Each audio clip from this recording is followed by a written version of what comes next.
चुका आगाज लड़का, हो चुका आगाज लड़का, युग बदलने की बारी है, इतिहास वही बनाएगा, संघर्ष जिसका जारी है। जी हाँ दोस्तों, स्वागत है आपका अपने यूट्यूब चैनल में। तो दोस्तों आज हम पढ़ने वाले हैं रेशियो एंड प्रोपोर्शनल। तो दोस्तों आज की वीडियो देखने के बाद आप लोगों को कुछ अलग ही महसूस होगा। तो दोस्तों वीडियो पूरा देखना, समझ में आने की 100% गारंटी। वीडियो अच्छा लगे, बहुत अच्छा लगे तो हमारे चैनल को सब्सक्राइब करना, वीडियो को लाइक करना। तो दोस्तों चलिए ज़्यादा देरी ना करते अपनी क्लास को स्टार्ट करते हैं। तो दोस्तों जैसा कि आप ऊपर देख रहे हैं, अनुपात और समान अनुपात मतलब रेशियो एंड प्रोपोर्शनल। तो दोस्तों सबसे पहले हम समझेंगे ये कि अनुपात किसे कहते हैं, मतलब रेशियो किसे कहते हैं, what is ratio and what is proportional. तो दोस्तों सबसे पहले समझेंगे कि अनुपात किसे कहते हैं। तो दोस्तों चलिए, अनुपात देखिए, अनुपात किसे कहते हैं। देखिए दोस्तों, देखिए अनुपात किसे कहते हैं। देखिए दो सजातीय राशियों के बीच तुलनात्मक संबंध को अनुपात कहते हैं। मतलब सीधा है कि दो सजातीय राशियों के बीच तुलनात्मक संबंध को अनुपात कहते हैं, रेशियो कहते हैं। तो दोस्तों अब इसका मतलब समझ लीजिए कि सजातीय के क्या मतलब, सजातीय क्या मतलब है। जैसे देखिए इसका मतलब ये है कि अल्फा अल्फा होगा, अल्फाबेट जैसे नंबर होता है ए अनुपात बी, ये क्या है, सजातीय है। ये ऐसे नहीं हो सकता कि जैसे ए अनुपात 3 लिखा हो, तो ऐसा नहीं हो सकता।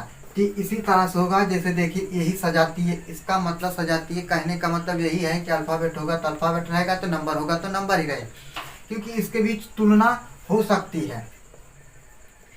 अब देखिए ये तो हो गया सजातीय, समझ लिए कि मतलब दो सजातीय राशियों के तुलनात्मक संबंध को अनुपात कहते हैं। अब अनुपात का क्या मतलब होता है उसे समझ लेते हैं। देखिए अनुपात का मतलब होता है बटा। जैसे 2:3 लिखा है, इसका मतलब ए है, इसका मतलब होता है बटा, तो इसको लिख सकते हैं 2/3।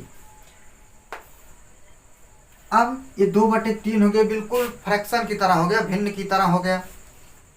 तो अब ये अभी बेसिक क्लास है, हमने अनुपात समझा। अब इसके बाद हम समझेंगे समान अनुपात। चलिए अब समान अनुपात देख लेते हैं।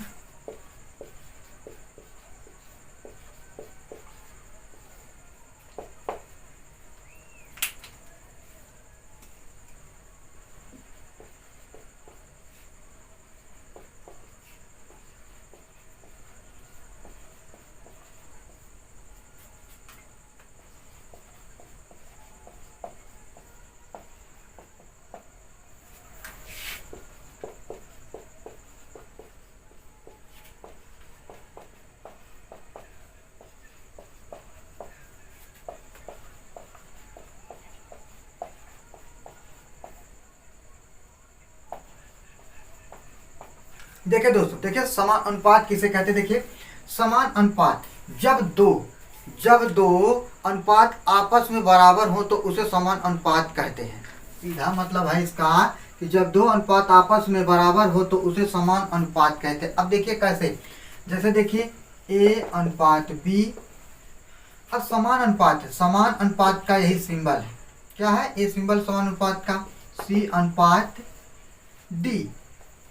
यही कहा गया जब दो अनुपात आपस में बराबर हो तो उसे समान अनुपात कहते हैं। अब देखिए इसका रूल यही है कि अंदर का अंदर गुणा होता है, बाहर का बाहर गुणा होता है। तो दोस्तों मैं ये भी बताऊंगा होता क्यों है। देखिए पहले इसी परिभाषा को पहले समझ लेते हैं कि जब दो अनुपात आपस में बराबर होता है तो उसे समान अनुपात कहते हैं। जैसे देखिए दोस्तों, देखिए पहले परिभाषा को ही समझ लेते हैं कि जब दो अनुपात आपस में बराबर हो तो उसे समान अनुपात कहते हैं। अब देखिए इसका मतलब ये है कि अंदर का अंदर गुणा होगा, अंदर का अंदर गुणा होगा, बाहर का बाहर गुणा होगा, अंदर का गुणा होगा, तो क्या यहाँ पर 40 हो जाएगा, 8×5 = 40 और फिर 10×4 = 40।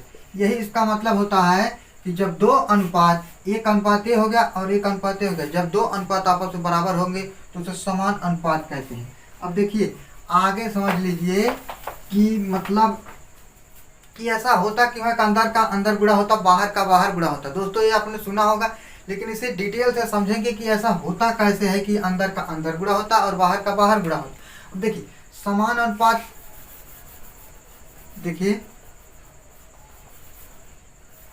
ये समान अनुपात का सिंबल है, मतलब यही समान अनुपात का सिंबल है। और इसको इस तरह से भी लिख सकते हैं, देखिए सी अनुपात डी, मतलब बराबर।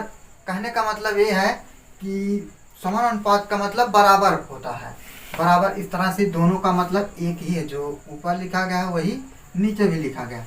अब आशा करता है समझ आ गया होगा। अब देखिए बराबर है, और पहले हम समझ लिए कि जो ये अनुपात है, अनुपात का मतलब बटा होता है। जैसे अगर मान लीजिए यहाँ पर ए बटे बी बराबर सी बटे डी हो जाएगा, और ए बटे बी बराबर सी बटे डी है, और बराबर है तो क्या होगा, क्रॉस मल्टीप्लाई होगा, क्रॉस मल्टीप्लाई होगा तो क्या होगा, देखिए वही बात आ जाएगी कि ए का गुणा, देखिए ए का गुणा डी से हो जाएगा, ए गुणे डी बराबर बी गुणे सी। वही वाले देखिए यहाँ पर बी सी और ए डी। अब आशा करता हूँ ये समझ में आ गया होगा। तो दोस्तों चलिए अब एक क्वेश्चन देख लेते हैं।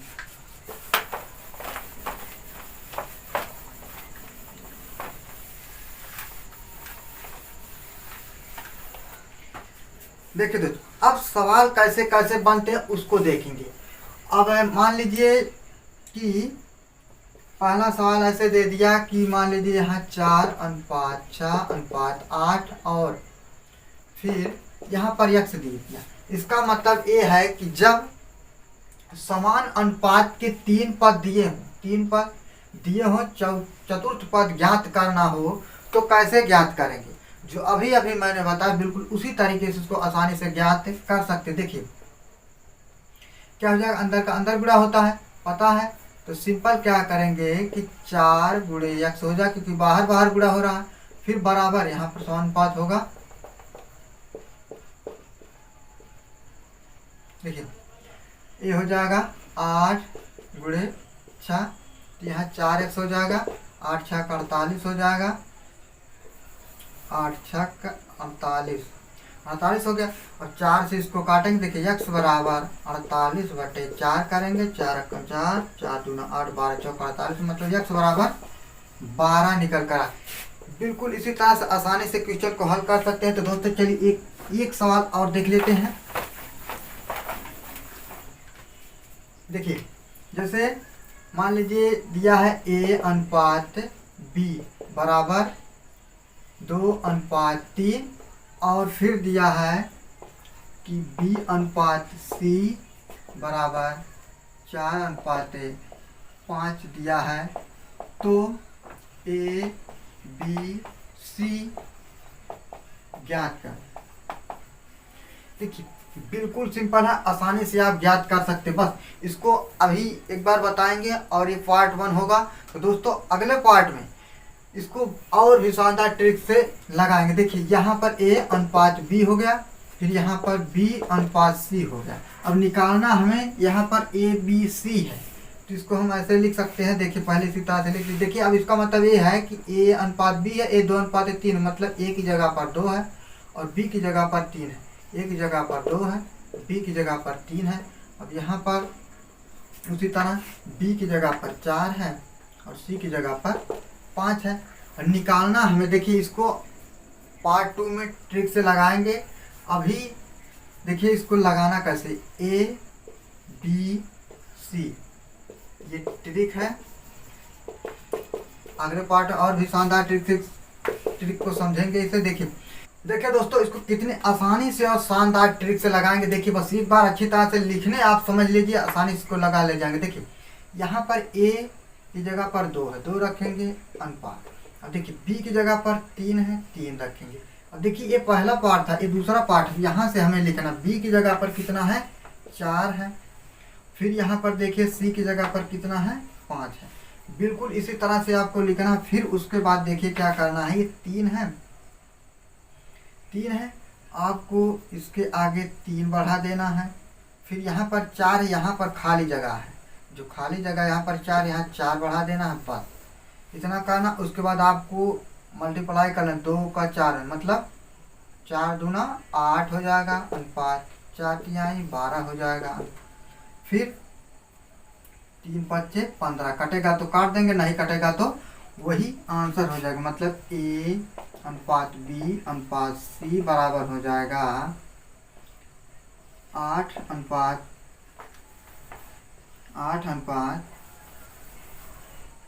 देखिए 8:12:15।